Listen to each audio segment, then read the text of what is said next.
अस्सलाम वालेकुम उस्मान। इजिप्शियन हायरोग्लिफ सीख रहे हैं और अब यहाँ हम लोगों के डे 26 है, एपिसोड 26 समझ लें। और जैसे कि मैंने पिछले एपिसोड में बता दिया था कि अब हम लोग कुछ दिन डिटर्मिनेटिव्स को स्टडी करेंगे जो हमें तकरीबन पूरे ही सिंबल्स को समझने में मदद कर सकते हैं। मतलब एक सिंबल हम लोगों ने सीख लिया तो सारे सिंबल्स की समझ आनी शुरू हो जाएगी कि इनमें क्या बात हो रही है। तो ये डिटर्मिनेटिव्स हैं। तो आज भी इसी तरह 5 डिटर्मिनेटिव्स देख लेते हैं। अब ये जो सिंबल आप लोगों को नज़र आ रहा है ये इसे हम एयर की तरह पढ़ लेंगे और ये आँख को रिप्रेजेंट कर रहे हैं और डिटर्मिनेटिव भी ये आँख का है। तो मतलब ये गोल सा सिंबल कहीं पे आपको नज़र आएगा तो आप लोग समझ सकते हैं कि यहाँ पे कोई आँख से रिलेटेड कोई बात हो रही है। अब ये जो सिंबल नज़र आ रहा है इसे नख्त की तरह पढ़ेंगे और ये ताकत को शो कर रहा है, स्ट्रेंथ को।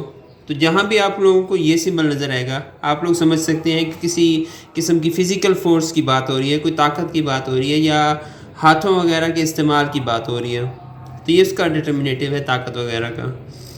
अब ये सिंबल है, इसे देखें, ये पढ़ा जाएगा निमत की तरह और चलने की तरह के दो टांगे शो कर रहा है, स्ट्राइडिंग। और ज़ाहिर बात है चलने को ही ये रिप्रेजेंट करेगा। आप लोग कहीं पे ये सिंबल नज़र आया आप लोग अंदाज़ा लगा सकते हैं कि ये चलने को शो कर रही है ये बात सारी। अब ये सिंबल है, इसे पहती की तरह पढ़ेंगे और ये भी ताकत को शो कर रहा है, स्ट्रेंथ को। और जहाँ भी ये सिंबल नज़र आएगा आप लोग समझ सकते हैं कि ये ताकत की बात हो रही है कहीं पे। और लास्ट में ये दहर है, इसे हाइड या लेदर जो जानवरों वगैरह से निकलता है उसके लिए उसका इसका मतलब है। और ये डिटर्मिनेटिव है एनिमल्स के लिए। आप लोग समझ सकते हैं कि जहाँ पे ये सिंबल नज़र आएगा आप लोग समझ सकते हैं वो जानवर की किसी की बात हो रही है।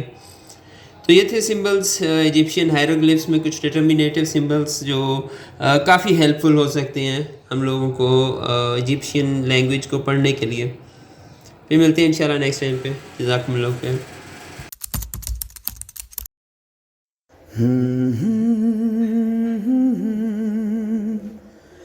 Hmm.